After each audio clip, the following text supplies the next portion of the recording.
je suis l'adjudante Élodie, je suis conseillère en recrutement au Centre d'information et de recrutement des forces armées à Brest.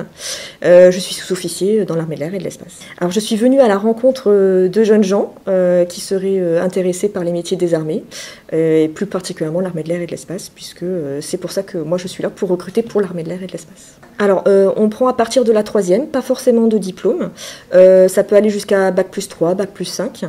On a différents corps dans l'armée, donc on a les militaires du rang, les sous-officiers, les officiers. Ça correspond à employés, cadres et cadres supérieurs dans une entreprise en fait. Donc les militaires du rang, ça sera plutôt pas forcément de diplôme, plutôt du côté professionnel, CAP ou Bac Pro, mais ça peut être plus, ça dépend. Les sous-officiers, ça sera à partir du baccalauréat, peu importe le bac, tout type de bac pour nous c'est la même chose, puisqu'on va les former après en interne. Et l'officier, qui sera plutôt manager, prise de décision, on va être sur du Bac+3 pour un officier sous contrat. Il n'y a pas de concours pour rentrer dans les armées, c'est une sélection. Le seul concours qui existe, c'est pour être officier de carrière. Donc là, c'est l'école de l'air et de l'espace. Sinon, ce sont des sélections qu'on passe pendant 3 jours au centre de sélection. Donc pour nous, en Bretagne, c'est Rennes. Sinon, voilà, test médical, test psychotechnique, personnalité, test d'anglais et du sport, bien évidemment, pour entrer dans l'armée, et un entretien de motivation avec une personne de l'armée de l'air et de l'espace. Est-ce que vous pouvez nous donner des exemples de métiers qu'on va trouver dans l'armée de l'air et de l'espace? C'est assez varié, on a plusieurs domaines. On a bien sûr la sécurité-protection, puisqu'il faut défendre les installations militaires. On va avoir du renseignement, du contrôle aérien. On peut trouver aussi tout ce qui est administration, communication, de la logistique aussi, qui se développe beaucoup. Les pilotes, bien évidemment. Oui, du personnel au sol. Alors, on n'est pas tous navigants dans l'armée de l'air et de l'espace. Les seuls navigants qu'on va retrouver, ça va être les pilotes, le personnel mécanicien navigant ou les hôtesses de l'air, par exemple, qu'on a aussi chez nous. On est la seule armée à recruter les hôtesses de l'air, d'ailleurs. Et après, ça sera au sol, donc voilà, l'administration, les comptables, on a voilà, du secrétaire, les maîtres chiens aussi, qui sont beaucoup demandés en ce moment.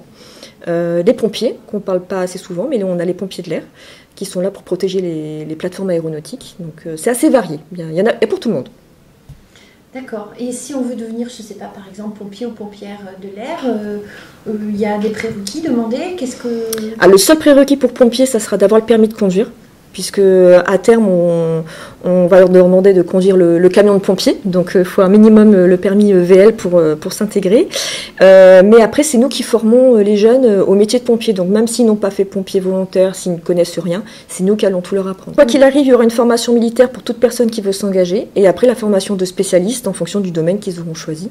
Donc oui, le pompier, il y a l'école de Cazaux. Donc notre école est à Cazaux. Et ils vont apprendre à être pompier de l'air sur les plateformes. Donc il y aura l'extinction de feu, le secours aux victimes, ça peut être aussi des incarcérations de véhicules, etc. Donc le métier de pompier dans sa grande largeur. Puisque vous êtes là aujourd'hui, j'en conclus que c'est un métier qui est ouvert largement aux femmes. Oui, bien sûr. Alors on est l'armée la plus féminisée de France, l'armée de l'air et de l'espace. On a 25% de personnel féminin.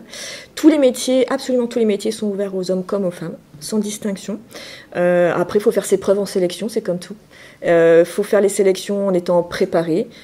Donc on est là aussi, les CIRFAS, on est là pour conseiller les jeunes qui veulent faire les sélections. Donc on leur dit ce qu'on attend d'eux, bien évidemment, notamment au niveau sportif, parce qu'on ne vient pas aux sélections sans s'être préparé bien à l'avance. Et voilà, les hommes et comme les femmes peuvent tout faire. C'est à eux maintenant de se choisir un domaine, de se choisir un métier, et bien sûr accepter le côté militaire aussi, puisqu'on est militaire avant tout. Il y a un engagement, j'imagine? On a plusieurs types de contrats. Donc les militaires du rang, on va être sur des contrats de 4 ans, renouvelables. Les sous-officiers, on va être sur des contrats de 9 ans, renouvelables encore une fois.